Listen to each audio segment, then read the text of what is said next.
कहानी के शुरू में एक औरत अपनी बेटी को चर्च के दरवाजे पे छोड़कर चली जाती है। बच्ची को तो फादर ने उठा लिया था, लेकिन उस औरत का उस दिन के बाद कुछ पता नहीं चला। यहीं पर हम एक आदमी को एक कैबिन से निकलते हुए देखते हैं। सीन यहाँ से कट होकर प्रेजेंट में शिफ्ट होते हैं। चर्च के सामने मिली वो बच्ची जिसका नाम अब रूबी है, वो बड़ी हो चुकी है। एक इंटरव्यू में वो अपनी कहानी सुना रही थी कि कैसे मुझे मेरी असल मॉम चर्च के दरवाजे पे छोड़ गई थी और फिर मुझे कार्ला ने अडॉप्ट किया, जो मेरे लिए वर्ल्ड की बेस्ट मॉम साबित हुई है। इन्हीं बातों के दौरान शो के डायरेक्टर को शो में कुछ अजीब आवाजें सुनाई देती हैं, जैसे कोई विस्परिंग कर रहा हो। वो लोग ज्यादा ध्यान नहीं देते। इंटरव्यू को कंटिन्यू करते हुए होस्ट रूबी को बताती है कि इस शो का मकसद तुम्हारे असल पेरेंट्स को ढूंढना है, तुम्हारे डीएनए सैंपल के जरिए। हम देखते हैं कि इसी शो में कुछ अजीब सी क्रिएचर्स शरारतें कर रही थी, जो पूरी तरह इस वक्त नजर नहीं आ रहे। वो किसी का कॉफी का मग उठा के इधर से उधर रख देते, तो कहीं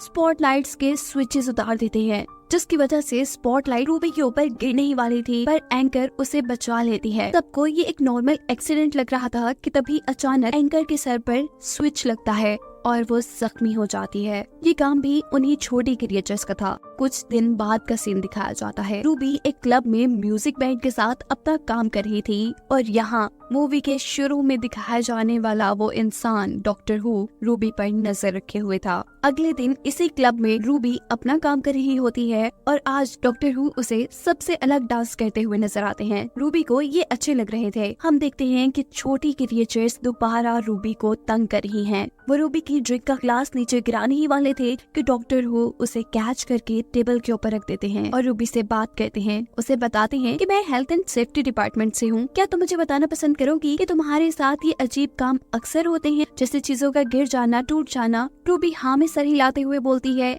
ऐसा इसलिए है कि मैं बहुत ज्यादा केयरलेस हूँ। डॉक्टर हु कहते हैं नहीं, इसकी रीजन इससे भी ज्यादा खतरनाक है। ये कहकर वो रूबी को कंफ्यूजन में छोड़कर ही यहाँ से जा चुके थे। अगले दिन रूबी अपनी फ्रेंड्स के साथ बाहर घूम रही थी। वो अपनी फ्रेंड्स को बताती है कि मैं बहुत चीजें खराब करती हूँ और इसी वजह से मेरी जॉब भी चली गई है। मुझे लगता है कि मेरे साथ कोई बैड लक चल रहा है। ये लोग एक टैक्सी में बैठते हैं और उसी टाइम सिग्नल रेड हो जाता है। इनके ऊपर एक स्नोमैन का स्टैचू था, जिसके स्क्रूज भी वो छोटी क्रिएचर्स खोलती हुई नजर आती हैं। इससे पहले कि वो स्टैचू उनकी गाड़ी के ऊपर गिर जाता और उनकी गाड़ी का एक्सीडेंट हो जाता, डॉक्टर हु अपने डिवाइस से सिग्नल को ग्रीन कर देते हैं। गाड़ी आगे चली जाती है और ये स्टैचू डॉक्टर हु के ऊपर गिर जाता है। इसके बाद डॉक्टर हु अपने टेलीपोर्टेशन कैबिन के अंदर बैठकर यहाँ से गायब हो जाते हैं। अगले दिन रूबी ग्रोसरी करके घर वापस आ रही थी और यहाँ भी वो छोटी क्रिएचर उसे तंग करने के लिए उसके ग्रोसरी बैग फाड़ देते हैं। रूबी बेचारी सारा सामान कलेक्ट करती है, पर अंडे टूट चुके थे। वो घर आकर ये सब अपनी मॉम को बताती है। उसकी मॉम बहुत खुशी से उसे बताती है कि हमारे घर आज एक नया बेबी आने वाला है। वो भी एक्साइटेड हो जाती है क्योंकि आज उसका भी बर्थडे था। रूबी की मॉम कार्ला, जिसने उसे पाला था, वो एक ऑर्फनेज चलाती थी, लेकिन रूबी को उसने अपनी बेटी की तरह पाला था। अपने घर पर वो अपने घर आने वाली इस छोटी बच्ची की जिम्मेदारी रूबी को देकर खुद घर से बाहर चली जाती है। और तभी रूबी को उस एंकर की कॉल आती है, जो मूवी के स्टार्ट में रूबी का इंटरव्यू ले रही थी। वो रूबी को बताती है कि तुम्हारे डीएनए के जरिए पूरी दुनिया से तुम्हारे असल मॉम डैड का पता नहीं चला। साथ ही वो रूबी से ये पूछ रही थी कि तुम्हारे साथ उस दिन के बाद से कुछ बुरा तो नहीं हुआ। मेरे साथ तो बहुत चीजें बुरी हुई, मेरे काफी एक्सीडेंट हुए, मैं बोर्ड से गिर गई। वो अभी भी बहुत ज्यादा इंजर्ड थी। वो अभी यही सब बातें बता रही थी कि अचानक उनके पास रखा क्रिसमस ट्री भी उनके ऊपर ही गिर जाता है और कॉल कट हो जाती है। रूबी को बेबी के रूम में रखे फोन के अंदर से कुछ आवाजें आती हैं, जैसे कोई उसे बर्थडे विश कर रहा हो।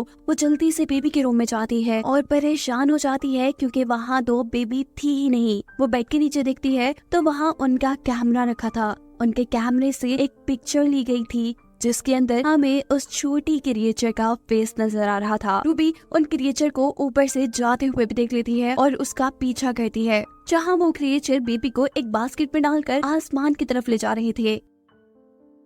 रूबी भी उनकी सीढ़ी के ऊपर चढ़ जाती है और हम देखते हैं कि यहीं पर डॉक्टर हु भी आ जाते हैं, जो रूबी का पीछा करने की कोशिश करते हुए रूबी से पूछता है, आसमान से लटकी हुई इस सीढ़ी के ऊपर क्यों चढ़ रही हो? रूबी कहती है वो क्रिएचर्स बेबी को ले जा रही है। डॉक्टर भी जंप करके उसी सीढ़ी के ऊपर चढ़ जाते हैं और रूबी को इन क्रिएचर्स के बारे में बताते हुए कहते हैं कि इनका नाम गॉब्लिन है। अब रूबी को इस सीढ़ी के ऊपर लटके रहने में भी मुश्किल हो रही थी। डॉक्टर उसे अपनी ऐसे ग्लव्स देते हैं जो आराम से रूबी का सारा वजन उठा सकते थे। ये सीढ़ी आसमान में उड़ने वाली एक शिप के साथ अटैच थी। डॉक्टर हु कहते हैं कि ये गॉब्लिन्स का ठिकाना है जहाँ पर गॉब्लिन्स बच्चों को खाते हैं और अब तो वो हमें भी खा जाएंगे। रूबी ये सुनकर डर जाती है और गॉब्लिन सीढ़ी से उन्हें ऊपर की तरफ खींच लेते हैं। गॉब्लिन्स ने इन दोनों को कैद कर दिया था। रूबी डॉक्टर से कहती है कि आज मेरा बर्थडे है। ये सुनकर डॉक्टर उसे बताते हैं कि अगर आज तुम्हारा और उस बच्ची का दोनों का ही बर्थडे है तो इसी इत्तेफाक की वजह से गॉब्लिन्स ने उस बच्ची को उठाया है, क्योंकि इत्तेफाक यानी कोइंसिडेंस बच्चों को और भी ज्यादा मजेदार बना देता है गॉब्लिन्स के लिए। ये गॉब्लिन्स इत्तेफाक, लक और ऐसी चीजों के पीछे जाते हैं। अब जैसे तुम्हारे साथ बैड लक थी, इसीलिए ये गॉब्लिन्स तुम्हारे पीछे पड़ गए। इन गॉब्लिन्स को आने वाले वक्त में होने वाले कोइंसिडेंस का यानी इत्तेफाकों का पहले पता चल जाता है। वो ये जान चुके थे कि क्रिसमस ईव पर तुम्हारे घर वो बच्ची आने वाली है। रूबी सवाल करती है कि आपको इतना सब कुछ कैसे पता? डॉक्टर कहते हैं कि ये सब मैंने अभी मालूम किया है। डॉक्टर हु ने इस टाइम अपने आप को भी छुड़वा लिया था, साथ ही रूबी को भी। वो यहाँ अपने गैजेट्स की मदद से इन दरवाजों को खोलने की कोशिश करते हैं, पर यहाँ पे कुछ भी मेटालिक नहीं था और उनकी डिवाइसेस मेटल्स पे काम करती थी। वो अब अपना दिमाग लगाते हैं और एक रस्सी को जोर से खींचते हैं और ऐसे ये लोग इस कैद से आजाद हो गए हैं। रूबी ने डॉक्टर को बताया था कि वो 2 बच्चे पैदा हुई थी और अब डॉक्टर के मुताबिक गॉब्लिन्स 2 बच्चे ही इस बच्ची को खाने वाले थे। ये लोग एक टनल के जरिए उस बच्ची को बचाने के रास्ते में थे और तभी उन्हें एक बेल की आवाज सुनाई देती है। 2 बजने में भी सिर्फ 3 मिनट रह गए थे। ये लोग एक होल से नीचे दिखते हैं जहाँ बहुत सारे गॉब्लिन्स जमा हैं। एक साइड पर कुछ गॉब्लिन्स नाच रहे हैं तो दूसरी तरफ कन्वेयर बेल्ट पर बच्ची को आगे की तरफ लेकर जाया जा रहा है और यहीं दूसरी तरफ हमें गॉब्लिन्स के किंग को दिखाया जाता है जो बहुत ही बड़ा और बहुत ही खतरनाक नजर आ रहा था। इसे देखकर रूबी और भी ज्यादा घबरा जाती है क्योंकि रूबी का बेबी कन्वेयर बेल्ट पर आहिस्ता आहिस्ता आगे बढ़कर उस किंग के मुंह में जाने वाला था और तभी डॉक्टर के एक रस्सी खोलने से ये दोनों नीचे कन्वेयर बेल्ट पर गिर जाते हैं, उसी कन्वेयर बेल्ट पर जिस पर बच्ची थी। ये कन्वेयर बेल्ट रुक जाती है और सभी गॉब्लिन्स हैरान होकर उन्हें देखने लग जाते हैं। जब डॉक्टर हु बच्चे को गॉब्लिन के किंग के सामने से उठाते हैं तो किंग बहुत ज्यादा गुस्सा हो जाता है। अब डॉक्टर हु उनसे अपना तारुफ करवाता है और साथ ही उनके बजाए हुए गाने के ऊपर डांस भी करने लगता है। किंग और सभी गॉब्लिन्स इनके डांस को देखकर खुश हो जाते हैं। डांस करते करते डॉक्टर हु ने खुद भी एक ग्लव पहन लिया था और दूसरा ग्लव रूबी को दे दिया था। दोनों ग्लव्स पहनते ही बच्ची को लेकर रस्सी के साथ लटक कर नीचे की तरफ आ जाते हैं।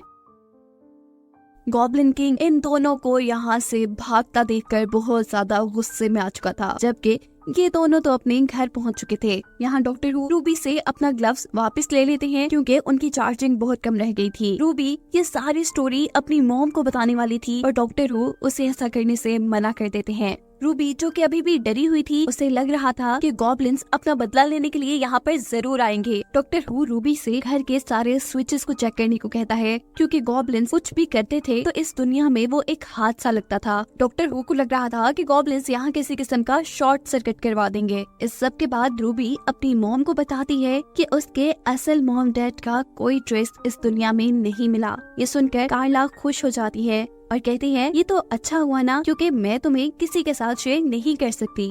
उनकी बातें सुनकर डॉक्टर कहते हैं कि मैं भी एक अडॉप्टेड चाइल्ड हूँ।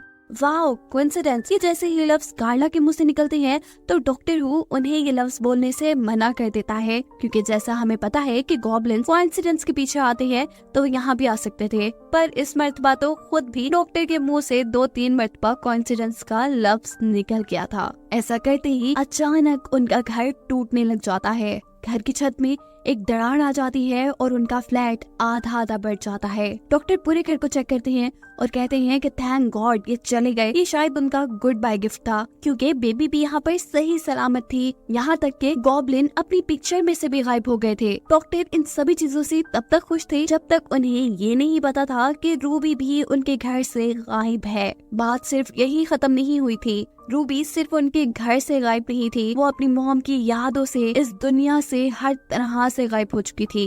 इन सारी बातों का साफ मतलब था कि गॉब्लिन्स पास्ट में जाकर छोटी रूबी को अपने साथ ले गए थे। डॉक्टर को समझ आ जाती है कि उन्हें ही अब टाइम में पीछे जाकर इन सारी चीजों को ठीक करना होगा। अपने टेलीपोर्टेशन कैबिन में बैठकर डॉक्टर हु उसी रात में पहुंचती है जब एक और रूबी को चर्च के सामने छोड़ कर गई थी। यानी ये वही सीन है जो हमने मूवी के स्टार्ट में देखा था। डॉक्टर देखते हैं कि गॉब्लिन रूबी को ऊपर की तरफ लेकर जा रहे थे। डॉक्टर उनकी सीढ़ी के ऊपर चढ़ जाते हैं पर सीढ़ी टूट जाती है, जबकि दूसरी तरफ गॉब्लिन किंग रूबी को खाने ही वाला था। जिस वक्त अचानक डॉक्टर हु अपने सुपर ग्लव्स को पहनकर गॉब्लिन की शिप को नीचे की तरफ खींच लेते हैं। ये शिप चर्च के पिलर से टकराती है, जो पिलर गॉब्लिन किंग के पेट के अंदर स्टैब हो जाता है और गॉब्लिन किंग वहीं पर मर जाता है, जिसके बाद गॉब्लिन्स की शिप गायब हो जाती है। डॉक्टर नीचे गिरने वाली रूबी को कैच करके दोबारा चर्च के आगे रख देते हैं और वहाँ से दूर चले जाते हैं। वो देखते हैं कि चर्च के फादर रूबी को उठाकर चर्च में ले जा चुके थे, जिसके बाद वो दोबारा अपनी मशीन के अंदर बैठकर प्रेजेंट टाइम में आते हैं, जहाँ अभी भी रूबी का फ्लैट क्रैक हुआ था। वो रूबी को पहले की तरह देखकर बहुत ज्यादा खुश होते हैं। वो ये सारी कहानी रूबी को बता रहे थे कि अचानक उन्हें एंकर याद आती है जिसके ऊपर क्रिसमस ट्री गिरने वाला था। वो दोबारा अपने टेलीपोर्टेशन कैबिन के अंदर बैठकर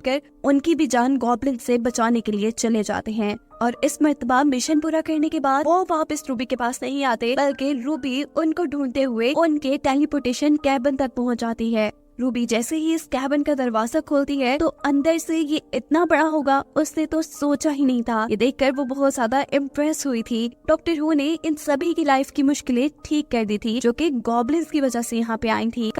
कहानी के शुरू में कोई पत्थरों के छोटे छोटे टुकड़े करके जमीन में दफना देता है और यहीं से सीन शिफ्ट होकर मार्टिन नामी साइंटिस्ट को दिखाया जाता है, जो घने जंगलों के दरमियान गवर्नमेंट के बनाए रिसर्च एरिया में जाता है। हमें पता चला है कि इस वक्त दुनिया में कोई अजीब वबा फैल गई है, जिसके चलते आधे इंसान मारे जा चुके हैं। जमीन पर खाने की भी कमी हो गई है। गवर्नमेंट चाहती है कि कोई ऐसा तरीका निकाला जाए कि थोड़ी बची फर्टाइल जमीन से ज्यादा अनाज उगाया जा सके और दुनिया में बचे इंसानों के लिए खाने का मसला खत्म हो। इसी रिसर्च के सिलसिले में मार्टिन भी यहाँ आया था। पहले उसके कुछ फिजिकल टेस्ट किए जाते हैं, ये जानने के लिए कि वो भी वबा के वायरस से इन्फेक्टेड तो नहीं। टेस्ट क्लियर होने पे वो अपनी गाइड एल्मा से मिलता है, जो उसे जंगल के उस हिस्से में ले जाती जहाँ उसे रिसर्च करनी थी। इस वक्त जिस घर में मार्टिन रुका था वहाँ पर एक पेंटिंग थी जिसमें जंगल में खड़ी देवी को इंसानों की बलि दी जा रही थी। वो जब इस बारे में एल्मा से पूछता है तो एल्मा बताती है कि पुराने लोगों का मानना था कि इस जंगल में एक देवी है जिसको खुश करने के लिए ये लोग इंसानों की बलि भी दिया करते थे और वो नेचर का ख्याल रखती है। पर अब तो ये बच्चों को सुनाने के लिए कहानी ही रह गई है।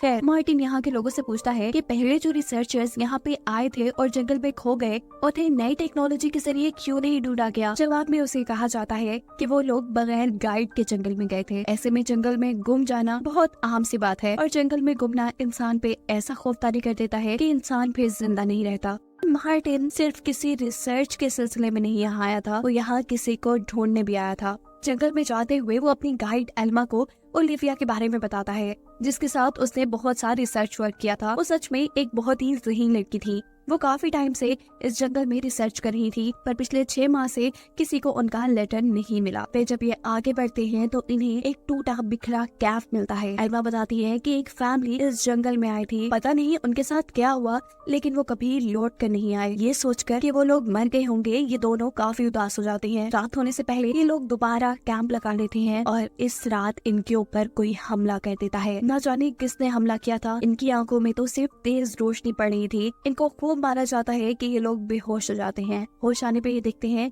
कि इनको लूट लिया गया था। इनके पास तो जूते भी नहीं रहे थे। बिना सामान और जूतों के जब ये लोग आगे बढ़ते हैं तो मार्टिन के पाँव में बहुत ही गहरा कट लग जाता है। उसके पाँव पे पट्टी बांध देती है और उसे एक लकड़ी देती है जिसके सहारे वो जंगल में आगे बढ़ सके। और आगे जाने पे वो एक ऐसी जगह पे पहुंच जाते हैं जहां आवाज ही नहीं थी, सन्नाटा था वहाँ पे, हवा तक की आवाज नहीं थी। और अचानक इनके सामने अब एक आदमी आता है जिसे देखकर ये डर जाते हैं। वो आदमी कहता है डरने की जरूरत नहीं, मैंने बस इस लड़की को जख्मी देखा तो तुम्हारे पास चला आया। वो कहता है कि मेरे पास कुछ जूते हैं, तो मेरे कैंप पे आ जाओ, मैं तुम्हें जूते दे दूंगा। ये दोनों नोटिस करते हैं कि इस आदमी के पास तो काफी सामान था, शायद वो यहाँ काफी अरसे से रह रहा था। वो मार्टिन के पाँव का जख्म दिखता है जो बहुत गहरा था, इसीलिए वो उसके पाँव में टांके लगाता है, उसे पहनने के लिए जूते देता है, खाना और पानी भी। आखिर में कुछ मीठा पीने के बाद ये दोनों बेहोश हो जाते हैं। इससे हमें पता चलता है कि ये आदमी भी कोई अच्छा आदमी नहीं है। किसी खास मकसद से वो इन दोनों को अपने कैंप में लेके आया था। वो इन दोनों को मरे हुए इंसानों जैसे कपड़े पहनाकर इनकी तस्वीरें लेता है। दोनों को जब होश आता है तो ये एक कुर्सी से बंधे हुए थे। वो इस आदमी से अपनी जान की भीख मांगते हैं। वो आदमी इन दोनों को बांध कर जंगल के बिल्कुल दरमियान में ले आता है और इन दोनों से कहता है कि इस जंगल में कोई अजीब ताकत है, कोई देवी, और मैं उससे बात कर सकता हूँ। और एक मजे की बात बताऊँ, तुम्हारा यहाँ आना भी कोई इत्तेफाक नहीं, तुम्हें यहाँ लाया गया है। खैर, इन सब बातों के बाद वो मार्टिन से कहता है कि तुम्हारे पैर का जख्म काफी खराब हो चुका है, तुम्हारा इन्फेक्शन पाँव की उंगलियों में फैल गया है जो कि मुझे काटनी पड़ेंगी। मार्टिन और एल्मा उसे ऐसा करने से मना कर रहे थे, लेकिन वो एक नहीं सुनता और मार्टिन के पाँव की 2 उंगलियां अपनी कुल्हाड़ी से काट देता है। मार्टिन को इतना दर्द हुआ था कि वो तो बेहोश हो चुका था। अब वो आदमी मार्टिन को यहाँ से बाहर ले जाता है, उसको अजीब से कपड़े पहना देता है, इर्द गिर्द अजीब चीजें रख देता है, ऐसे जैसे अब वो मार्टिन की बलि देने वाला हो। जबकि दूसरी तरफ एल्मा अपनी कुर्सी के पास पड़ी हुई ब्लेड को बहुत मुश्किलों से हासिल करती है, अपने आप को छुड़वाती है और मार्टिन को बचाने के लिए बाहर जाने ही वाली थी कि यहाँ पर वो बुरा आदमी आ जाता है, जिसके ऊपर हमला करने के बाद वो मुश्किल से ही सही पर मार्टिन के पास पहुंच जाती है और उसे भी छुड़ा लेती है। मौका पाते ही ये दोनों भागते हैं जंगल की 2 अलग अलग डायरेक्शंस में। मार्टिन तो पाँव पे लगने वाली चोट की वजह से काफी आहिस्ता आहिस्ता चल रहा था, जबकि एल्मा तेज भाग रही थी। यह आदमी एल्मा के ऊपर अब तीर से हमला करने ही वाला था कि तभी मार्टिन उस आदमी का ध्यान एल्मा से हटाने के लिए उसे आवाज देता है। अब वो आदमी मार्टिन के पीछे पड़ चुका था। मार्टिन तेज ना भागने की वजह से अब जंगल में छुपने की कोशिश कर रहा था और वो आदमी मार्टिन को मारने की। तभी उसे जंगल में एक माइक नजर आता है। मार्टिन उसमें मदद के लिए चिल्लाता है और अचानक वही तेज रोशनी उसे नजर आती है और अचानक कोई सूट पहनी हुई लड़की उसे बचा लेती है। ये और कोई नहीं थी बल्कि साइंटिस्ट ओलिविया ही थी, जिसे ढूंढने के लिए मार्टिन यहाँ तक आया था, उसके साथ ही रिसर्चर। ये लोग कुछ ही देर में एल्मा को भी ढूंढ लेते हैं। मार्टिन इससे पूछता है कि तुमने बाहर की दुनिया से कांटेक्ट खत्म क्यों कर दिया? तो ओलिविया जवाब देती है कि मैं यहाँ पर काफी बिजी हो गई थी, मुझे यहाँ पर कुछ मिला, कुछ ऐसा जिसकी वजह से मुझे लगता है कि दुनिया अब बदल जाएगी। ओलिविया बताती है कि मुझे यहाँ काफी अजीब पत्थर मिले हैं और साथ ही मुझे यहाँ काफी अजीब फ्रीक्वेंसीज की आवाजें सुनाई देती हैं। मुझे लगता है कि यहाँ की दरख्त और हर चीज आपस में एक दूसरे से बातें करती है और शायद यहाँ पे ऐसी कोई ताकत है जो हमसे बात करना चाहती है। मैंने इन आवाजों को समझते हुए एक लैंग्वेज भी बनाई है। मार्टिन भी इन आवाजों को सुनता है और समझ जाता है कि ये आवाजें कोई आम आवाजें नहीं हैं। अपनी स्टोरी आगे बढ़ाते हुए ओलिविया बताती है कि मैं यहाँ अपने हस्बैंड के साथ आई थी, जिसका सामना तुम लोग कर चुके हो। हम लोग काफी टाइम रिसर्च करते रहे और फिर हमें एक पत्थर और एक किताब मिली, जिसे पढ़ने के बाद हमें यहाँ पे मौजूद एक ताकत का पता चला। इस ताकत की असलियत का पता चलाने के लिए मैंने तो साइंस का सहारा लिया, लेकिन मेरे हस्बैंड जादू में बिलीव करने लगे और अब वो उसी ताकत की, उसी देवी की पूजा करता है और उसे खुश करने में लगा रहता है। यही वजह है कि वो तुम्हें मारना भी चाहता था। ओलिविया कहती है कि मैं इस लैंग्वेज के जरिए बहुत करीब पहुंच चुकी हूँ। मुझे लगता है कि अब जल्दी ही मैं ये जान जाऊंगी कि वो ताकत हमसे क्या कहना चाहती है। ओलिविया की सारी बातें खत्म होने के बाद एल्मा मार्टिन से कहती है, मुझे इस औरत की बातों पे बिल्कुल यकीन नहीं, ये अपने शोहर की तरह ही अजीब बातें कर रही है। मुझे लगता है कि ये उस आदमी के साथ मिली हुई है और हम अभी तक खतरे में हैं। एल्मा कहती है कि हमें खुद भी यहाँ से निकलना चाहिए और इस औरत को भी यहाँ से ले जाना चाहिए।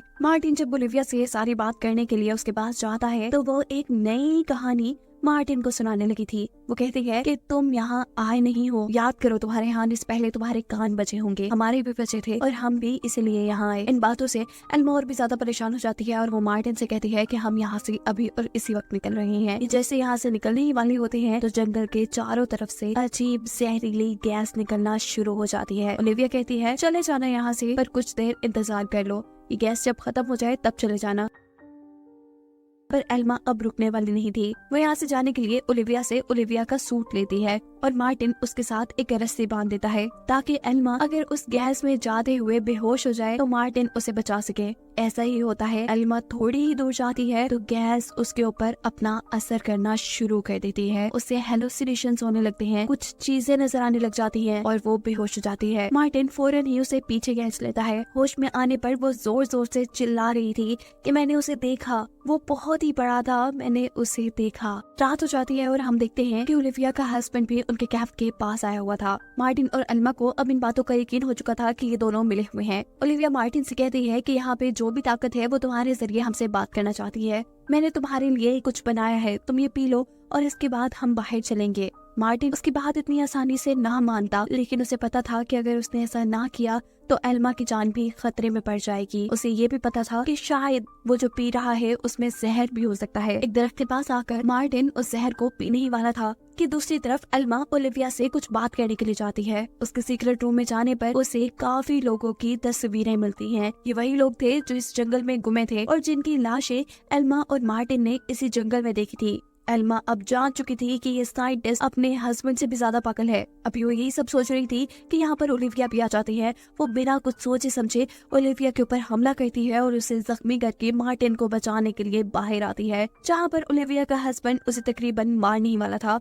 वो बहुत ही तेजी से पहले ओलिविया के शोहर की आंख पे हमला करती है और फिर उसे मार देती है। मार्टिन की जान अब बच चुकी थी, जबकि ओलिविया के शोहर के मरने की वजह से यहाँ अजीबोगरीब धुआं फैल चुका था। इस धुएं से एल्मा को दोबारा हेलुसिनेशंस होने लगते हैं, उसे अजीबोगरीब ख्याल आने लगते हैं और वो बेहोश हो जाती है। और अगले दिन जब उसे होश आता है तो वो बिल्कुल ही बदल चुकी थी। उसके सामने ओलिविया थी जो उसे शुक्रिया कहते ही जमीन पर गिर जाती है, ऐसे जैसे उसे किसी अजीब ताकत ने आजाद कर दिया था और वो ताकत अब एल्मा के अंदर आ चुकी थी। वो अजीब लहजे में मार्टिन को आकर कहती है, चलो मैं तुम्हें इस जंगल से बाहर ले जाऊं। कहानी में अभी भी एक सवाल बाकी है कि आखिर एल्मा और ओलिविया के साथ हुआ क्या था। इस जंगल में सच में एक ताकत थी जो नेचर का ख्याल रखती थी और नेचर से प्यार करती थी, पर जब इंसानों ने नेचर को बुरी तरह तबाह कर दिया तब उस ताकत ने लोगों को अपनी तरफ बुलाना शुरू किया जो उसके कहने पे नेचर का ख्याल रखे। लेकिन ओलिविया और उसके हस्बैंड को ये बात ठीक से समझ नहीं आई। उन्होंने इस ताकत को खुश करने के लिए लोगों को मारना शुरू कर दिया और तब दोबारा नेचर ने एल्मा और मार्टिन को यहाँ बुलाया। कहानी के आखिर में हमने देखा कि एल्मा ने मार्टिन को मारने की बात नहीं की थी। इसका मतलब था कि उस ताकत को अब सही इंसान मिल चुका है जो उसके लिए नेचर का ख्याल रखे। जिसके साथ ये कहानी यहाँ खत्म हो जाती है।